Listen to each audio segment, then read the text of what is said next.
ಹಳೆ ಬೇರು ಹೊಸ ಚಿಗುರು, ಇದು ಬಿಜೆಪಿ ಸಿದ್ಧಾಂತ. ಈ ಹೇಳಿಕೆಯನ್ನು ಕೊಟ್ಟಿರೋದು ವಿಪಕ್ಷ ನಾಯಕರಾಗಿರುವಂಥ ಆರ್ ಅಶೋಕ್ ಅವರು. ಕಾರಣ ಅಂತ ಹೇಳಿದ್ರೆ ಬಿಜೆಪಿಯಲ್ಲಿ ಟಿಕೆಟ್ಗಾಗಿ ದೊಡ್ಡ ಮಟ್ಟದ ಜಟಾಪಟಿ ನಡೀತಾ ಇದೆ.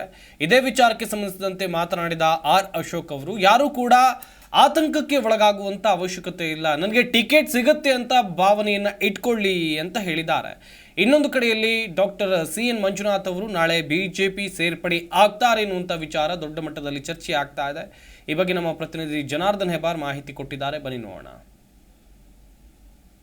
ಹೃದಯ ರೋಗ ತಜ್ಞ ಡಾಕ್ಟರ್ ಮಂಜುನಾಥ್ ಇವತ್ತು ಬಿಜೆಪಿ ಸೇರ್ಪಡೆ ಬಗ್ಗೆ ಮಾತುಕತೆಯನ್ನು ನಡೆಸಿದ್ದಾರೆ. ಯಡಿಯೂರಪ್ಪನವ್ರ ಜೊತೆಯಲ್ಲಿ ಭೇಟಿಯಾಗಿ ಮಾತುಕತೆಯನ್ನು ಕೂಡ ಮಾಡಿದ್ದಾರೆ. ನಾಳೆ ದಿನ ಅವರು ಬಿಜೆಪಿಯನ್ನು ಅಧಿಕೃತವಾಗಿ ಸೇರ್ಪಡೆ ಆಗ್ತಾರೆ ಅನ್ನುವಂಥ ಮಾಹಿತಿ ಲಭ್ಯ ಆಗಿದೆ. ಇದರ ಜೊತೆಯಲ್ಲಿ ಪ್ರಧಾನಿ ನರೇಂದ್ರ ಮೋದಿ ಅವರು ಕರ್ನಾಟಕಕ್ಕೆ ಆಗಮಿಸ್ತಾ ಇದ್ದಾರೆ. 16ನೇ ತಾರೀಕಿನ ದಿನ ಕಲಬುರಗಿಗೆ ಬರ್ತಾ ಇದ್ದಾರೆ. ಮಧ್ಯಾಹ್ನ 2 ಗಂಟೆಗೆ ಅಲ್ಲಿ ಬೃಹತ್ ಸಮಾವೇಶದಲ್ಲಿ ಮಾತನಾಡ್ತಾ ಇದ್ದಾರೆ.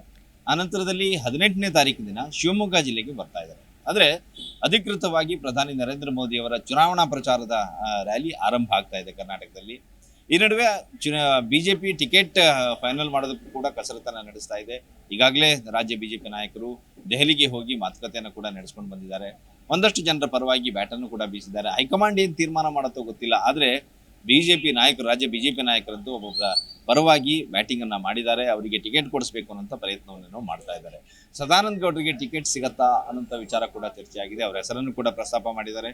ಆದರೆ ಹೈಕಮಾಂಡ್ ಏನು ಮಾಡುತ್ತೆ ಅನ್ನೋದು ಗೊತ್ತಿಲ್ಲ.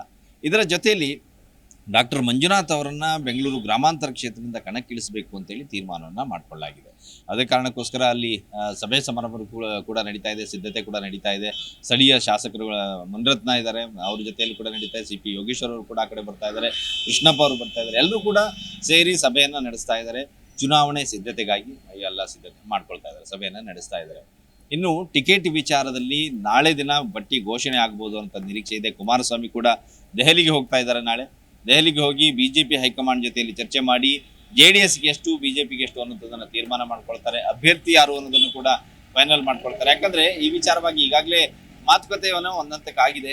ಒಂದಷ್ಟು ಕ್ಷೇತ್ರಗಳಲ್ಲಿ ಬದಲಾವಣೆ ನಿಶ್ಚಿತ, ಹೊಸ ಮುಖಗಳಿಗೆ ಅವಕಾಶವನ್ನ ಕೊಡಲಾಗತ್ತೆ ಅನ್ನೋಂಥ ಮಾತನ್ನ ವಿಪಕ್ಷ ನಾಯಕ ಆರ್ ಅಶೋಕ್ ಖುದ್ದಾಗಿ ಹೇಳಿದ್ದಾರೆ ಇವತ್ತು. ಯಾಕಂದ್ರೆ ಒಂದಷ್ಟು ಕ್ಷೇತ್ರದಲ್ಲಿ ವಿರೋಧ ಇದೆ, ಗೋ ಬ್ಯಾಕ್ ಅನ್ನೋಂಥ ಘೋಷಣೆ ಕೇಳಿ ಬರ್ತಾ ಇದೆ. ಅದೆಲ್ಲದರ ನಡುವೆಯಲ್ಲೂ ಸಹಿತ ಬಿಜೆಪಿಗೆ ಓಟನ್ನ ನೀಡಿ ಅಂತೇಳಿ ಅವರು ಮನವಿ ಮಾಡ್ಕೊಳ್ತಾ ಇಲ್ಲಿ ನೇರವಾಗಿ ಪ್ರಧಾನಿ ಮೋದಿ ಅವರನ್ನೇ ಬೆಂಬಲಿಸಬೇಕು ಅನ್ನೋಂಥ ವಿಚಾರವನ್ನು ಅವರು ಪ್ರಸ್ತಾಪ ಮಾಡ್ತಾ ಇದ್ದಾರೆ. ಯಾರು ಕೂಡ ಮಾಧ್ಯಮದಲ್ಲಿ, ಸೋಷಿಯಲ್ ಮೀಡಿಯಾದಲ್ಲಿ ಹೇಳಿಕೆಗಳನ್ನ ನೀಡಬೇಡಿ, ಊಹಾಪೋಹದ ಹೇಳಿಕೆಗಳನ್ನ ನೀಡಬೇಡಿ. ಹೈಕಮಾಂಡ್ ಏನು ತೀರ್ಮಾನ ತೆಗೆದುಕೊಳ್ಳುತ್ತೋ ಗೊತ್ತಿಲ್ಲ, ಆ ನಂತರದಲ್ಲಿ ಏನು ಎಲ್ಲವೂ ತೀರ್ಮಾನ ಆಗತ್ತೆ, ಅಲ್ಲಿವರೆಗೂ ಆತುರದಲ್ಲಿ ಯಾರು ಕೂಡ ಅಂತಹ ಹೇಳಿಕೆಗಳನ್ನ ಕೊಡಬಾರದು ಅನ್ನೋಂಥ ಮನವಿಯನ್ನು ಕೂಡ ಮಾಡ್ಕೊಂಡಿದ್ದಾರೆ. ಇದರ ಜೊತೆಯಲ್ಲಿ ಕಾಂಗ್ರೆಸ್ ವಿರುದ್ಧ ಆರ್ ಅಶೋಕ್ ಅವರು ವಾಗ್ದಾಳಿಯನ್ನು ನಡೆಸಿದ್ದಾರೆ. ನೇರವಾಗಿ ಹೇಳಿದ್ದಾರೆ, ತಮಿಳುನಾಡಿನ ಜೊತೆಯಲ್ಲಿ, ಅಲ್ಲಿ ತಮಿಳುನಾಡಿನ ರಾಜಕೀಯ ಜೊತೆಯಲ್ಲಿ ಇವರು ಬೆರೆತುಕೊಂಡಿದ್ದಾರೆ, ಹೊಂದಾಣಿಕೆ ಮಾಡ್ಕೊಂಡಿದ್ದಾರೆ, ಸೀಟ್ ಹಂಚಿಕೆ ಮಾಡ್ಕೊಂಡಿದ್ದಾರೆ ಇಂಡಿಯಾ ಒಕ್ಕೂಟದಲ್ಲಿ. ಆ ಕಾರಣಕ್ಕಾಗಿ ಟ್ರಿಬ್ಯುನಲ್ ಹೇಳೋಕ್ಕಿಂತ ಮುಂಚಿತವಾಗಿಯೇ ಇವರು ನೀರನ್ನು ಬಿಟ್ಟಿದ್ದಾರೆ. ಹೀಗಾಗಿ ಇಲ್ಲಿ ಕುಡಿಯೋ ನೀರಿನ ಸಮಸ್ಯೆ ತಲೆದೋರಿದೆ ಬೆಂಗಳೂರಿನಲ್ಲಿ.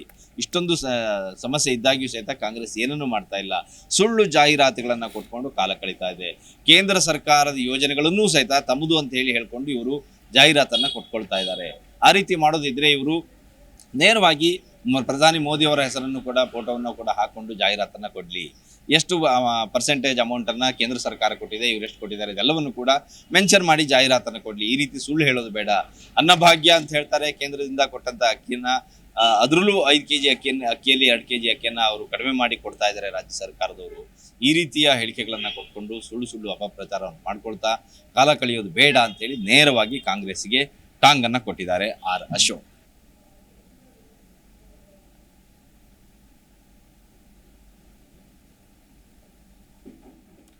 ಕನ್ನಡ ನಾಮಫಲಕ ಅಳವಡಿಕೆಗೆ ನೀಡಿದ್ದಂಥ ಗಡುವು 2 ಬಾರಿ ಮುಕ್ತಾಯ ಆಗಿದೆ. ಆದರೆ ಕೆಲವೊಂದಿಷ್ಟು ಜನಕ್ಕೆ ಇನ್ನೂ ಬುದ್ಧಿ ಬಂದಂತೆ ಕಾಣ್ತಾ ಇಲ್ಲ. ನಾಮಫಲಕವನ್ನು ಬದಲಾಯಿಸಿಲ್ಲ, ಕಡ್ಡಾಯವಾಗಿ 60% ಶೇಕಡ 60ರಷ್ಟು ಕನ್ನಡ ಇರಬೇಕು ಎನ್ನುವಂಥ ರೂಲ್ಸ್ ಇದೆ. ಅದನ್ನೆಲ್ಲವನ್ನು ಕೂಡ ಗಾಳಿಗೆ ತೋರಿದ್ದಾರೆ. ಅಷ್ಟೇ ಅಲ್ಲದೆ ಕನ್ನಡ ಪರ ಸಂಘಟನೆಯವರು ಮತ್ತೆ ಎಚ್ಚರಿಕೆಯನ್ನು ಕೊಟ್ಟಿದ್ದಾರೆ. ನೀವೇನಾದರೂ ಬೋರ್ಡನ್ನು ಚೇಂಜ್ ಮಾಡಿಲ್ಲ ಅಂತ ಹೇಳಿದರೆ ಆ ಬೋರ್ಡನ್ನು ಕಿತ್ತು ಬಿಸಾಕ್ತೀವಿ ಅಂತ ಹೇಳಿ. ಈ ಬಗ್ಗೆ ನಮ್ಮ ಪ್ರತಿನಿಧಿ ಮಂಜುನಾಥ್ ಮಾಹಿತಿಯನ್ನು ಕೊಟ್ಟಿದ್ದಾರೆ, ಬನ್ನಿ ನೋಡೋಣ. ಸಿಲಿಕಾನ್ ಸಿಟಿ ಬೆಂಗಳೂರು ಸೇರಿದಂತೆ ನಾಡಿನಾದ್ಯಂತ ನಾಮಫಲಕಗಳ ವಿಚಾರವಾಗಿ ಫೆಬ್ರವರಿ 29ಕ್ಕೆ ಕೊನೆ ದಿನವಾಗಿತ್ತು. ಇಡೀ ಬೆಂಗಳೂರು ಸೇರಿದಂತೆ ರಾಜ್ಯಾದ್ಯಂತ ಶೇಕಡ 60% ನಾಮಫಲಕಗಳು ಇರಬೇಕು ಎನ್ನುವಂತ ನಿಟ್ಟಿನಲ್ಲಿ ಸರ್ಕಾರ ಆದೇಶವನ್ನು ಕೂಡ ಕೊಟ್ಟಿರುತ್ತೆ. ಆ ಹಿನ್ನೆಲೆಯಲ್ಲಿ ನೋಡೋದಾದ್ರೆ ಕಳೆದ ತಿಂಗಳ ಅಂದ್ರೆ ಫೆಬ್ರವರಿ 29ಕ್ಕೆ ದಿನಾಂಕ ಕೂಡ ಅಂತ್ಯ ಆಗಿತ್ತು. ಹೀಗಿದ್ದು ಕೂಡ ಬೆಂಗಳೂರು ಸೇರಿದಂತೆ ರಾಜ್ಯಾದ್ಯಂತ ನಾಮಫಲಕಗಳನ್ನ ಬದಲಾವಣೆ ಮಾಡುವಂತಹ ಕೆಲಸಕ್ಕೆ ಪರಭಾಷಿಕರು ಸೇರಿದಂತೆ ಕನ್ನಡಿಗರು ಕೂಡ ಮುಂದಾಗಿಲ್ಲ ಎನ್ನುವಂತ ನಿಟ್ಟಿನಲ್ಲೂ ಕೂಡ ಒಂದಷ್ಟು ಲೆಕ್ಕಾಚಾರಗಳು ಕೂಡ ಬರ್ತಾ ಇತ್ತು.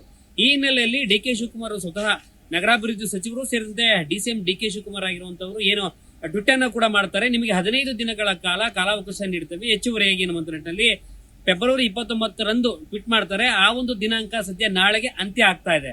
ಈ ಮೂಲಕವಾಗಿ ಕನ್ನಡ ಒಂದು ನಾಮಫಲಕಗಳು 60% ಇರಲೇಬೇಕಾದಂತಹ ಒಂದು ಒತ್ತಾಯ ಸೇರಿದಂತೆ ಕನ್ನಡ ಪರ ಸಂಘಟನೆಗಳೇನು ಪ್ರತಿಭಟನೆ ಮಾಡ್ತಾ ಇದ್ದಾರೋ, ಆಕ್ರೋಶವನ್ನು ಹೊರಗಾಗ್ತಾ ಇದ್ರು, ಆ ಒಂದು ಹಿನ್ನೆಲೆಯಲ್ಲಿ ನಾಳೆ ಇರುವಂತಹ ಗಡುವು ಅಂದ್ರೆ ಡಿ.ಕೆ. ಶಿವಕುಮಾರ್ ಅವರು ಟ್ವೀಟ್ ಮೂಲಕವಾಗಿ ಎಚ್ಚರಿಕೆ ಎನ್ನುವಂಥದ್ದು ಏನ್ ಕೊಡ್ತಾ ಇದ್ರು, ಜೊತೆಗೆ ಹೆಚ್ಚುವರಿ ದಿನಗಳನ್ನು ನಿಮ್ಗೆ ಕಾಲಾವಕಾಶ ಏನ್ ಕೊಟ್ಟಿತ್ತೋ ಆ ಗಡುವು ಕೂಡ ನಾಳೆ ಅಂತ್ಯ ಆಗ್ತಾ ಇದೆ. ಈ ಹಿನ್ನೆಲೆಯಲ್ಲಿ ಬೆಂಗಳೂರಿನಲ್ಲಿ ಸರಿಸುಮಾರು ಇನ್ನೂ ಕೂಡ 25%ಗಿಂತಲೂ ಹೆಚ್ಚು ಮಳಿಗೆಗಳು, ಅಂಗಡಿಗಳು, ಮಾಲ್ಗಳು ಸೇರಿದಂತೆ ನಾನಾ ರೀತಿಯಂತಹ ಒಂದು ಕಮರ್ಷಿಯಲ್ ಆಕ್ಟಿವಿಟೀಸ್ ಇರುವಂತಹ ಅಂಗಡಿಗಳಿಗೆ ಯಾವೂ ಕೂಡ ನಾಮಫಲಕಗಳು ಇನ್ನೂ ಸರಿಯಾದ ರೀತಿಯಲ್ಲಿ ಬದಲಾಗಿಲ್ಲ. 60% ನಾಮಫಲಕಗಳು ಇರುವಂತಹ ಸಂಬಂಧಪಟ್ಟಾಗಿ ನೋಡೋದಾದ್ರೆ ನಾಳೆ ಅಂತ್ಯ ಆಗ್ತಾ ಇದೆ. ಈಗಿದ್ದು ಡಿ.ಕೆ. ಶಿವಕುಮಾರ್ ಅವರ ಟ್ವೀಟ್ಗೆ ಸೇರಿದಂತೆ ಬಿಬಿಎಂಪಿ ಅಧಿಕಾರಿಗಳು ಏನು ಒಂದು ಡೇಟ್ ಅನ್ನ ಕೊಟ್ಟಿದ್ರು, ಆ ಡೇಟ್ ತಕ್ಕನಾಗೆ ನಾಳೆ ನಾಮಫಲಕಗಳು ಬದಲಾಗಬೇಕು. ಬದಲಾಗದೇ ಇದ್ದ ಪಕ್ಷದಲ್ಲಿ ಅಧಿಕಾರಿಗಳು ಕೂಡ ನಾಮಫಲಕಗಳಿಗೆ ಮಸಿ ಬಳಿಯುವಂತ ಕೆಲಸಕ್ಕೆ ಮುಂದಾಗ್ತೇವೆ ಎನ್ನುವಂತ ಕೂಡ ಬಿಬಿಎಂಪಿ ಕಮಿಷನರ್ ಆಗಿರುವಂತಹ ತುಷಾರ್ ಗಿರ್ನಾಥ್ ಕೂಡ ಒಂದು ರೀತಿಯಾದ ಒಂದು ಎಚ್ಚರಿಕೆಯನ್ನು ಕೊಟ್ಟಿರುವಂತದ್ದು. ಜೊತೆಗೆ ಕನ್ನಡ ಪರ ಸಂಘಟನೆಗಳು ಕೂಡ ನಾಳೆ ರೊಚ್ಚಿಗೇಳುವಂತಹ ಸಾಧ್ಯತೆ ಇದೆ. ಈ ಮೂಲಕವಾಗಿ ಅಂತ್ಯ ಆಗ್ತಿರುವಂತಹ ಅವಧಿಯಲ್ಲೇ ನಾಮಫಲಕಗಳು ಅಂದ್ರೆ ಇವತ್ತು ಕೊನೆ ಆಗಬೇಕು. ಅಂದ್ರೆ 60% ಇರುವಂತಹ ನಾಮಫಲಕಗಳನ್ನ ಬದಲಾವಣೆ ಮಾಡಲೇಬೇಕು. ಇಲ್ಲದೇ ಇದ್ದ ಪಕ್ಷದಲ್ಲಿ ನಾಳೆ ಏನು ಕನ್ನಡ ಪರ ಸಂಘಟನೆಗಳಾಗಬಹುದು, ಬಿಬಿಎಂಪಿ ಆಗ್ಬಹುದು ಸೇರಿದಂತೆ ಡಿ.ಕೆ. ಶಿವಕುಮಾರ್ ಅವರು ಏನು ಎಚ್ಚರಿಕೆ ಕೊಟ್ಟಿದ್ದಾರೋ ಎಚ್ಚರಿಕೆ ತಕ್ಕಂಗೆ ನಾಳೆ ಒಂದು ಆಕ್ರೋಶವನ್ನ ಹೊರಗಾಕುವಂತಹ ಕೆಲಸ ಸದ್ಯ ಕನ್ನಡ ಪರ ಸಂಘಟನೆಗಳು ಮಾಡೋದ್ರಲ್ಲಿ ಅನುಮಾನವೇ ಇಲ್ಲ ಎನ್ನುವಂತ ನಿಟ್ಟಿನಲ್ಲಿ ಗೊತ್ತಾಗ್ತಾ ಇದೆ. ಎಸ್, ನಾವೆಲ್ಲ ಕರ್ನಾಟಕದಲ್ಲಿ ಇದ್ದೇವೆ, ಆದರೆ ಇಲ್ಲಿ ಕನ್ನಡ ಕಣ್ಮರೆ ಆಗ್ತಾ ಇದೆ. ಸರ್ಕಾರದಿಂದ ಕಟ್ಟುನಿಟ್ಟಿನ ಆದೇಶ ಇದೆ, ರೂಲ್ಸ್ ಕೂಡ ಬಿಡುಗಡೆ ಆಗಿದೆ, ಆದರೆ ಪರಭಾಷಿಗರಿಗೆ ಅದು ಅರ್ಥ ಆಗ್ತಾ ಇಲ್ವಾ? ಅವ್ರಿಗೆ ಯಾವ ಭಾಷೆಯಲ್ಲಿ ಹೇಳಬೇಕು? ಉದ್ದಟತನವನ್ನು ಪದೇ ಪದೇ ಮೆರಿತಾ ಇದ್ದಾರೆ. ಸಾಕಷ್ಟು ಅಂಗಡಿ ಮುಂಗಟ್ಟು ಎಲ್ಲೇ ನೀವು ವೀಕ್ಷಣೆಯನ್ನು ಮಾಡಬಹುದು. ಇಲ್ಲಿ ನಮ್ಮ ರಾಜ್ಯ ಭಾಷೆ, ನಮ್ಮ ಮಾತೃಭಾಷೆ ಕನ್ನಡಕ್ಕೆ ಕಿಮ್ಮತ್ ಇಲ್ಲ. ಪದೇ ಪದೇ ಉದ್ದಟತನವನ್ನು ಮೆರಿತಾ ಇದ್ದಾರೆ. ಮತ್ತೊಂದು ಸುತ್ತಿನ ಹೋರಾಟಕ್ಕೂ ಕನ್ನಡ ಪರ ಸಂಘಟನೆಯವರು ನಿರ್ಧಾರವನ್ನು ಮಾಡಿಕೊಂಡಿದ್ದಾರೆ. ವಿಷಯ ಗೊತ್ತಿರಬಹುದು ನಿಮ್ಮೆಲ್ಲರಿಗೂ ಕೂಡ. ಬೆಂಗಳೂರಿನಲ್ಲಿ ಎಷ್ಟರ ಮಟ್ಟಿಗೆ ಕರವೇ ಅವರು ಹೋರಾಟವನ್ನು ನಡೆಸಿದ್ರು. ನಾಡು ನುಡಿ ವಿಚಾರಕ್ಕಾಗಿ ಕನ್ನಡ ಬೋರ್ಡ್ ಇರಲಿಲ್ಲ, 60% ಕನ್ನಡವನ್ನು ಬಳಕೆ ಮಾಡಿರಲಿಲ್ಲ. ಹೀಗಾಗಿ ದೊಡ್ಡ ಮಟ್ಟದ ಹೋರಾಟಕ್ಕೂ ಕೂಡ ಕರವೆಯವರು ನಿರ್ಧಾರ ಮಾಡಿಕೊಂಡು ಜೈಲು ಪಾಲಾಗಬೇಕಾದಂಥ ಸ್ಥಿತಿ ಬಂತು.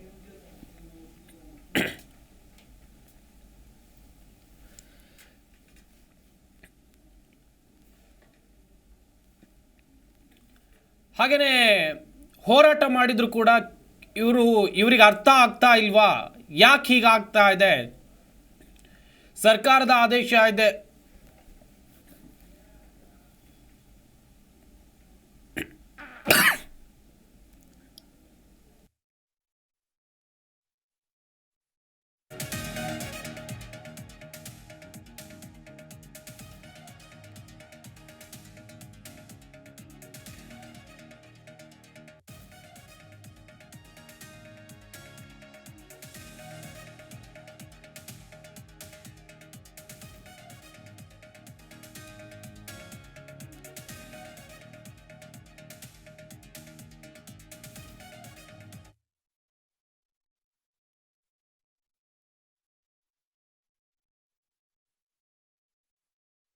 ನಕಲಿ ದಾಖಲೆಗಳನ್ನು ಸೃಷ್ಟಿ ಮಾಡಿ ನಿವೇಶನವನ್ನು ಮಾರಾಟ ಮಾಡಿರುವಂಥ ಒಂದು ಪ್ರಕರಣ ಬೆಳಕಿಗೆ ಬಂದಿದೆ.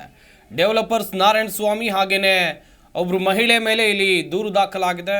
ಇವರನ್ನ ಬಂಧಿಸಿ ಜಿಗಣಿ ಪೊಲೀಸರು ಈ ಪ್ರಕರಣದ ತನಿಖೆಯನ್ನು ನಡೆಸ್ತಾ ಇದ್ದಾರೆ. ಮಾಹಿತಿಯನ್ನು ಕೊಟ್ಟಿದ್ದಾರೆ ನಮ್ಮ ಪ್ರತಿನಿಧಿ ಮೂರ್ತಿ. ಬನ್ನಿ ನೋಡೋಣ. ಬೆಂಗಳೂರಿನಲ್ಲಿ ನಿವೇಶನ ಖರೀದಿ ಮಾಡುವ ಮುಂಚೆ ಗ್ರಾಹಕರೇ ಎಚ್ಚರ. ಯಾಕಂತಂದರೆ ದಾಖಲೆಗಳನ್ನೇ ತಿರುಚಿ ಯಾಮಾರಿಸುವ ನಿಟ್ಟಿನಲ್ಲಿ ಈ ಒಂದು ಬೆಂಗಳೂರಿನ ಸುತ್ತಮುತ್ತ ಸೈಟ್ಗಳನ್ನು ಬಿಲ್ಡ್ ಮಾಡ್ತಾ ಇರ್ತಕ್ಕಂಥದ್ದು ಎಲ್ರಿಗೂ ಗೊತ್ತಿರೋ ವಿಚಾರ. ಇದೇ ನಿಟ್ಟಿನಲ್ಲಿ ಬೆಂಗಳೂರಿಗೆ ಹೊಂದಿಕೊಂಡಿರ್ತಕ್ಕಂಥ ಜಿಗಣಿ ಬಳಿಯ ಮಹಾಂತಲಿಂಗಪುರದ ಬಳಿ ಸರ್ವೆ ನಂಬರ್ 48ರಲ್ಲಿ ಒಂದು ಸರ್ಕಾರಿ ಗೋಮಾಳ ಜಾಗದಲ್ಲೇ ದಾಖಲೆಗಳನ್ನೆಲ್ಲ ತಿರುಚಿ ಒಂದು ಗ್ರಾಹಕರಿಗೆ ಮೋಸ ಮಾಡಿರ್ತಕ್ಕಂಥದ್ದು ಈಗಾಗಲೇ ಬೆಳಕಿಗೆ ಬಂದಿದೆ. ಸರ್ವೆ ನಂಬರ್ 48P/33ರಲ್ಲಿ ಒಟ್ಟು ಸಾವಿರಾರು ಎಕರೆ ಇದ್ದು ಈ ಒಂದು ಸರ್ಕಾರಿ ಗೋಮಾಳದಲ್ಲಿ ಒಂದು ಸೈಟ್ಗಳನ್ನು ನಿರ್ಮಾಣ ಮಾಡಿ, ಒಂದು ಲೇಔಟನ್ನು ನಿರ್ಮಾಣ ಮಾಡಿ ನಾರಾಯಣ ರೆಡ್ಡಿ ಮತ್ತು ಕಾಂತಮ್ಮ ಎಂಬುವರು ಈಗಾಗಲೇ ಸೈಟ್ಗಳನ್ನು ಒಂದು ಸೇಲ್ ಮಾಡುವ ಮುಖಾಂತರ ಗ್ರಾಹಕರಿಗೆ ಮೋಸ ಮಾಡಿದ್ದಾರೆ. ಈಗಾಗಲೇ ಜಿಗಣಿ ಪೊಲೀಸ್ ಠಾಣೆಯಲ್ಲಿ ಇವರ ವಿರುದ್ಧ FIR ಕೂಡ ದಾಖಲಾಗಿದ್ದು, ವಿಶೇಷ ಏನು ಅಂತಂದರೆ ಒಂದು ಪಂಚಾಯಿತಿಯ ಮುದ್ರೆ ಅಂದರೆ ಸೀಲನ್ನು ಕೂಡ ಈ ಒಂದು ನಕಲು ಮಾಡಿ ಆ ಒಂದು ಸೇಲ್ ಡೀಡ್ ಆಗಿರ್ಬೋದು ಮತ್ತು 9/11 ಪತ್ರದಲ್ಲಿ ನಕಲು ಮುದ್ರೆಯನ್ನು ಮುದ್ರಿಸಿ ಒಂದು ಸೇಲ್ ಮಾಡಿರ್ತಕ್ಕಂಥದ್ದು ನಿಜವಾಗ್ಲೂ ವಿಷಾದನೀಯ. ಇದರಲ್ಲಿ ಕೂಡ 2018 ಮತ್ತು 19ರಲ್ಲಿದ್ದಂತಹ ಸಬ್ ರಿಜಿಸ್ಟ್ರಾರ್ ಯಾರಿದ್ರು ಅವರು ಕೂಡ ಈ ವಿಚಾರ ಎಲ್ಲ ಗೊತ್ತಿದ್ರೂ ಕೂಡ ಈ ಸುಮಾರು 20ರಿಂದ 25 ಸೈಟ್ಗಳನ್ನು ಒಂದು ಈಗಾಗಲೇ ತಿಳಿದು ಬಂದಿರತಕ್ಕಂಥದ್ದು 60ರಿಂದ 70 ಸೈಟ್ಗಳನ್ನು ಕೂಡ ಒಂದು ರಿಜಿಸ್ಟರ್ ಮಾಡಿರ್ತಕ್ಕಂಥದ್ದು ನಿಜವಾಗ್ಲೂ ಒಂದು ರೀತಿ ಭ್ರಷ್ಟಾಚಾರ ಅಂತಲೇ ಹೇಳ್ಬೋದು. ಯಾಕಂತಂದರೆ ಇದು ಒಂದು ಸೈಟನ್ನು ರಿಜಿಸ್ಟರ್ ಮಾಡಬೇಕಂತಂದರೆ ಅದರ ಪೂರಕವಾದ ದಾಖಲೆಗಳು ಬೇಕಾಗಿರ್ತದೆ. ಮಿಟೇಷನ್ ಇರ್ಬೋದು, ಒಂದು ಸ್ಕೆಚ್ ಇರ್ಬೋದು, ಒಂದು ಖಾತಾ ಇರ್ಬೋದು, ಎಲ್ಲ ದಾಖಲೆಗಳು ಕೂಡ ಸಬ್ ರಿಜಿಸ್ಟರ್ ಆಫೀಸ್ಗೆ ಒದಗಿಸಬೇಕಾಗಿರುತ್ತೆ. ಇದು ಯಾವುದನ್ನು ಕೂಡ ಲೆಕ್ಕಿಸಿದಾನೆ ಆಗ ಆ ಸಬ್ ರಿಜಿಸ್ಟರ್ ಆಗಿದ್ದಂಥವರು ಕೂಡ ಈ ಒಂದು ಅಕ್ರಮವಾಗಿ ಒಂದು 60 ಸೈಟ್ಗಳಿಗೂ ಹೆಚ್ಚು ಸೈಟ್ಗಳನ್ನು ರಿಜಿಸ್ಟರ್ ಮಾಡಿಕೊಟ್ಟಿರೋದು. ಅಂದರೆ ಎಲ್ಲ ಅಧಿಕಾರಿಗಳು, ತಹಶೀಲ್ದಾರ್ ಆಗಿರ್ಬೋದು, ಇವು ಆಗಿರ್ಬೋದು, ಎಲ್ಲರೂ ಕೂಡ ಇದರಲ್ಲಿ ಭಾಗಿಯಾಗಿದ್ದ ಅನ್ನೋದು ಕೂಡ ಒಂದು ಅನುಮಾನ ವ್ಯಕ್ತವಾಗ್ತದೆ. ಹೀಗಾಗಿ ಕೂಡ ಈಗಾಗಲೇ ಮಂಜುನಾಥ್ ಮತ್ತು ಕಾಂತಮ್ಮ ವಿರುದ್ಧ ಜಿಗಣಿ ಪೊಲೀಸ್ ಠಾಣೆಯಲ್ಲಿ PDO ಕೂಡ ಒಂದು ಪ್ರಕರಣ ದಾಖಲು ಮಾಡಿದ್ದು, ಯಾವುದೇ ರೀತಿಯಾದಂಥ ಈವರೆಗೂ ಕೂಡ ಆರೋಪಿಗಳನ್ನು ಅರೆಸ್ಟು ಕೂಡ ಮಾಡಿಲ್ಲ. ಹೀಗಾಗಿ ಎಲ್ಲೋ ಒಂದು ಕಡೆ ಇದರಲ್ಲೆಲ್ಲ ಒಂದು ಅಧಿಕಾರಿಗಳು ಕೂಡ ಶಾಮೀಲಾಗಿದ್ದಾರಾ, ಇದರಿಂದ ಅವರ ಮುಖಾಂತರ ಏನಾದರೂ ತಿಂದಿದ್ದಾರಾ ಅನ್ನೋದು ಕೂಡ ಒಂದು ರೀತಿ ಅನುಮಾನಕ್ಕೆ ಎಡೆ ಮಾಡಿಕೊಟ್ಟಂತಾಗುತ್ತೆ. ಏನಾದರೂ ಕೂಡ ಗ್ರಾಹಕರು ಒಂದು ಸೈಟನ್ನು ಖರೀದಿ ಮಾಡುವಾಗ ಅದ್ರ ಪೂರ್ವ ಪರ ತಿಳಿಯದೇನೆ ಒಂದು ಬೆಂಗಳೂರು ಸುತ್ತಮುತ್ತ ಸೈಟನ್ನು ಖರೀದಿ ಮಾಡಬಾರ್ದು ಅನ್ನೋದು ಕೂಡ ನಮ್ಮ ಆಶಯ ಆಗಿದೆ. Murthy C, G Kannada news, Anekal. ನಿಮ್ಮ ಮೊಬೈಲ್ ಕಳೆದು ಹೋಗಿದೆಯಾ? ಆದರೆ ಇನ್ನು ಮುಂದೆ ನೀವು ಭಯ ಪಡುವಂಥ ಅಗತ್ಯ ಇಲ್ಲ. ಯಾಕಂತ ಹೇಳಿದರೆ ಒಂದು ಮೆಸೇಜ್ ಮಾಡಿದರೆ ಸಾಕು, ಕಳೆದು ಹೋಗಿರೋ ನಿಮ್ಮ ಮೊಬೈಲ್ ನಿಮ್ಮ ಕೈಗೆ ಸೇರುತ್ತೆ. ಅದು ಹೇಗೆ ಸಾಧ್ಯ ಅಂತೀರಾ? ನಮ್ಮ ಪ್ರತಿನಿಧಿ ವಿಶ್ವನಾಥ್ ಹರಿಹರ ಮಾಹಿತಿ ಕೊಟ್ಟಿದ್ದಾರೆ, ಬನ್ನಿ ನೋಡೋಣ. ಅನೇಕ ಬಾರಿ ನೀವು ಮೊಬೈಲ್ಗಳನ್ನು ಕಳೆದುಕೊಂಡು ಪರದಾಡ್ತಾ ಇರ್ತೀರಾ. ಪೊಲೀಸ್ ಠಾಣೆಗೂ ಹೋದಂತಹ ಸಂದರ್ಭದಲ್ಲಿ ಕಂಪ್ಲೇಂಟನ್ನು ಸರಿಯಾಗಿ ಪೊಲೀಸರು ತಗೊಳ್ಳಲ್ಲ, ರೆಸ್ಪಾನ್ಸ್ ಮಾಡಲ್ಲ ಅನ್ನೋ ಒಂದು ಆರೋಪಗಳನ್ನು ಕೂಡ ಮಾಡ್ತಾನೆ ಇರ್ತೀರಿ. ಈಗ ಸದ್ಯಕ್ಕೆ ಒಯಿಲಾಸ್ಟ್ ಮುಖಾಂತರವಾಗಿಯೂ ಕೂಡ ಕಂಪ್ಲೇಂಟನ್ನು ಮೊಬೈಲ್ ಕಳೆದುಕೊಂಡ ಸಂಬಂಧ ಕೊಡಬಹುದಾಗಿದೆ. ಆದರೆ ಪೊಲೀಸ್ ಇಲಾಖೆ ಮತ್ತಷ್ಟು ಜನಸ್ನೇಹಿಯಾಗಿ ಕೆಲಸ ಮಾಡಬೇಕು, ತಕ್ಷಣಕ್ಕೆ ತಾವು ಕಳೆದುಕೊಂಡಂತಹ ಮೊಬೈಲ್ ಸಿಗಬೇಕು ಅನ್ನೋ ಒಂದು ಕಾರಣಕ್ಕೆ ಹೊಸದೊಂದು ಯೋಜನೆಯನ್ನು ಈಗ ಜಾರಿಗೆ ತರೋದಕ್ಕೂ ಕೂಡ ಮುಂದಾಗಿರುವಂಥದ್ದು. ಅದು ಪ್ರಮುಖವಾಗಿ ನೀವು ಮೊಬೈಲನ್ನು ಏನು ಯೂಸ್ ಮಾಡ್ತಾ ಇದ್ದೀರಲ್ಲ, ಆ ಮೊಬೈಲ್ ಕಳೆದ ತಕ್ಷಣವೇ ಬೇರೊಬ್ಬರ ಮೊಬೈಲ್ನಿಂದ ಒಂದು ವಾಟ್ಸಪ್ ಸಂಖ್ಯೆಗೆ ಒಂದು ಹಾಯ್ ಅಂತ ಮೆಸೇಜ್ ಮಾಡಿದ್ರೆ ಅದರಲ್ಲಿ ಬರುವಂತಹ ಡೀಟೇಲ್ಸನ್ನು ತುಂಬಿ ಮತ್ತೆ ಅದೇ ನಂಬರ್ಗೆ ವಾಪಸ್ ಕಳುಹಿಸಿದಂಥ ಸಂದರ್ಭದಲ್ಲಿ ಕಂಪ್ಲೇಂಟ್ ಕೂಡ ರಿಜಿಸ್ಟರ್ ಆಗುವಂತಹ ಒಂದು ಹೊಸ ಯೋಜನೆಯನ್ನು ಈಗ ಪೊಲೀಸ್ ಇಲಾಖೆಯಿಂದ ಜಾರಿಗೆ ತರಲಾಗಿರುವಂಥದ್ದು. ಪ್ರಮುಖವಾಗಿ ನಾನು ನಂಬರನ್ನು ಕೂಡ ಇಲ್ಲಿ ಹೇಳ್ತಾ ಹೋಗ್ತೀನಿ. 94929555 ನಂಬರ್ಗೆ ನೀವು ವಾಟ್ಸಪ್ಪನ್ನು ಮಾಡಿದ್ರೆ ತಕ್ಷಣಕ್ಕೆ ಒಂದು ಅಪ್ಲಿಕೇಶನ್ ಕೂಡ ಬರುತ್ತೆ. ಆ ಅಪ್ಲಿಕೇಶನ್ನಲ್ಲಿ ಕಂಪ್ಲೀಟಾಗಿ ಏನು ನಿಮ್ಮ ಮಾಹಿತಿ ಮತ್ತು ಮೊಬೈಲ್ನ CVV ನಂಬರ್ ಆಗಿರಬಹುದು, ಅದು ಯಾವ ಮೊಬೈಲ್ ಅನ್ನೋ ಒಂದು ನಿಟ್ಟಿನಲ್ಲೂ ಕೂಡ ಒಂದು ಮೆಸೇಜನ್ನು ಕಳಿಸಿದರೆ ಆ ಒಂದು ತಕ್ಷಣಕ್ಕೆ ಕಂಪ್ಲೇಂಟ್ ಕೂಡ ರಿಜಿಸ್ಟರ್ ಆಗುತ್ತೆ. ಕಂಪ್ಲೇಂಟ್ ರಿಜಿಸ್ಟರ್ ಆದ ಮೇಲೆ ಪೊಲೀಸರು ಕ್ಷಿಪ್ರಗತಿಯಲ್ಲಿ ಕಾರ್ಯಾಚರಣೆಯನ್ನು ನಡೆಸೋದಕ್ಕೂ ಕೂಡ ಹೆಲ್ಪ್ ಆಗುತ್ತೆ. ಇಷ್ಟು ದಿವಸ ಪೊಲೀಸ್ ಠಾಣೆಗಳಿಗೆ ತೆರಳಿದಂತಹ ಸಂದರ್ಭದಲ್ಲಿ ಪೊಲೀಸರು ನಮ್ಮ ಮೊಬೈಲ್ನ ಹುಡುಕಿ ಕೊಡೋದಿಲ್ಲ ಅನ್ನೋ ಒಂದು ನಿಟ್ಟಿನಲ್ಲೂ ಕೂಡ ಸಾಕಷ್ಟು ಆರೋಪಗಳು ಕೂಡ ಇತ್ತು. ಇನ್ನೂ ಅನೇಕ ಮಂದಿ ಪೊಲೀಸ್ ಠಾಣೆಗೆ ತೆರಳಿದರೆ ಮೊಬೈಲ್ ಸಿಗೋದಿಲ್ಲ, ಹೋದರೆ ಹೋಗಲಿ ಬಿಡಿ ಅನ್ನೋ ಒಂದು ಲೆಕ್ಕಾಚಾರದಲ್ಲೂ ಕೂಡ ಇರ್ತಾಯಿದ್ರು. ಈಗ ಪೊಲೀಸ್ ಇಲಾಖೆ ಮುಖಾಂತರವಾಗಿ ಹೊಸ ಒಂದು ಯೋಜನೆಯನ್ನು ಜಾರಿಗೆ ತರೋದಕ್ಕೂ ಕೂಡ ಮುಂದಾಗಿರುವಂಥದ್ದು. ಇದಕ್ಕೂ ಮುನ್ನ ಹುಬ್ಬಳ್ಳಿ ಧಾರವಾಡ ಕಮಿಷನರ್ ಆದಂತಹ ರಮಣ್ ಗುಪ್ತಾ ಸರ್ ಏನಿದ್ದಾರೆ, ಅವರು ಈ ಒಂದು ಯೋಜನೆಯನ್ನು ಹುಬ್ಬಳ್ಳಿ ಧಾರವಾಡದಲ್ಲಿ ಜಾರಿಗೆ ತಂದಿದ್ದರು. ಅದು ಕೂಡ ಸಕ್ಸಸ್ ಆಗಿತ್ತು. ಈಗ ಬೆಂಗಳೂರಿನಲ್ಲೂ ಕೂಡ ಈ ಒಂದು ಯೋಜನೆಯನ್ನು ಜಾರಿಗೆ ತರೋದಕ್ಕೆ ಪ್ಲಾನನ್ನು ಮಾಡಿಕೊಳ್ಳಲಾಗಿದೆ. ಕಂಪ್ಲೀಟಾಗಿ ಈ ಒಂದು ಯೋಜನೆ ಏನಾದರೂ ಯಶಸ್ವಿ ಆಯಿತು ಅಂದರೆ ಎಲ್ಲ ಜಿಲ್ಲೆಗಳಲ್ಲೂ ಕೂಡ ಈ ಯೋಜನೆಯನ್ನು ಜಾರಿಗೆ ತರುವಂತಹ ಕೆಲಸಕ್ಕೂ ಮುಂದಿನ ದಿನಮಾನಗಳಲ್ಲಿ ಪೊಲೀಸ್ ಇಲಾಖೆ ಒಂದು ದಾಪುಗಾಲನ್ನು ಇಡಬಹುದು. ಈಗಾಗಲೇ ಗೃಹ ಸಚಿವರಾದಂತಹ ಡಾಕ್ಟರ್ ಜಿ ಪರಮೇಶ್ವರ್ ಅವರು ಈ ಒಂದು ಯೋಜನೆಗೆ ಈಗಾಗಲೇ ಚಾಲನೆಯನ್ನು ಕೂಡ ಕೊಟ್ಟಿರುವಂಥದ್ದು. ಕಾದೋಣ ಮುಂದಿನ ದಿನಮಾನಗಳಲ್ಲಿ ಈ ಒಂದು ಯೋಜನೆ ಜನರಿಗೆ ಎಷ್ಟು ಅನುಕೂಲ ಆಗುತ್ತೆ, ಎಷ್ಟು ಮೊಬೈಲ್ಗಳನ್ನು ರಿಕವರಿ ಮಾಡೋದಕ್ಕೂ ಕೂಡ ಪೊಲೀಸರಿಗೂ ಹೆಲ್ಪ್ ಆಗುತ್ತೆ. ಹಾಗೆಯೇ ಸಾರ್ವಜನಿಕ ಸೇವೆಗಾಗಿ ಇರುವಂತಹ ಏನು ಬೆಂಗಳೂರು ಪೊಲೀಸ್ ಏನಿದೆ ಅವರು ಇನ್ನಷ್ಟು ಜನಸ್ನೇಹಿಯಾಗಿ ಕೆಲಸ ಮಾಡೋದಕ್ಕೆ ಎಷ್ಟು ಅನುಕೂಲ ಆಗುತ್ತೆ ಅನ್ನೋದನ್ನು ಕೂಡ ಕಾದು ನೋಡೋಣ. ವಿಶ್ವನಾಥ್ ಹರಿಹರ, ಜೀ ಕನ್ನಡ ನ್ಯೂಸ್, ಬೆಂಗಳೂರು.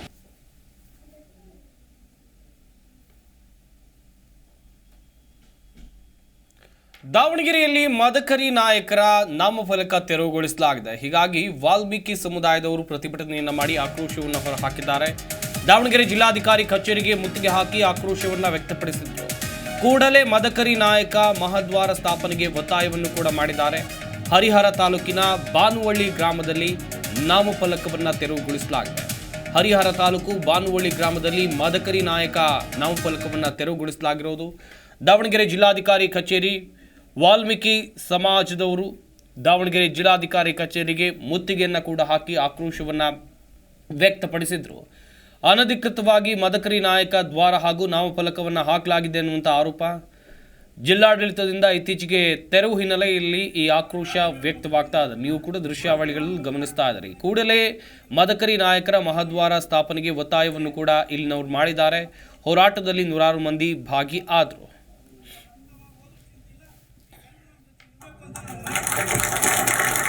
ದಾವಣಗೆರೆಯಲ್ಲಿ ಮದಕರಿ ನಾಯಕರ ನಾಮಫಲಕವನ್ನು ತೆರವುಗೊಳಿಸಿದ್ದಕ್ಕೆ ವ್ಯಕ್ತವಾಗಿರುವಂಥ ಆಕ್ರೋಶ, ಪ್ರತಿಭಟನೆ ಮಾಡಿರುವಂಥ ದೃಶ್ಯಾವಳಿಗಳನ್ನು ನೀವು ನೋಡ್ತಾ ಇದ್ದೀರಾ.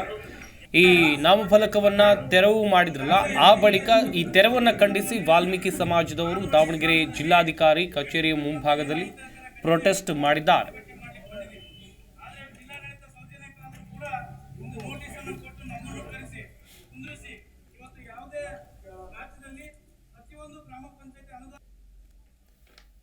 ಇದು ಈ ಕ್ಷಣದ ನ್ಯೂಸ್ ಅಪ್ಡೇಟ್ಸ್. ನೋಡ್ತಾ ಇರಿ ಜೀ ಕನ್ನಡ ನ್ಯೂಸ್, ಸತ್ಯವೇ ಸುದ್ದಿಯ ಜೀವಾಳ.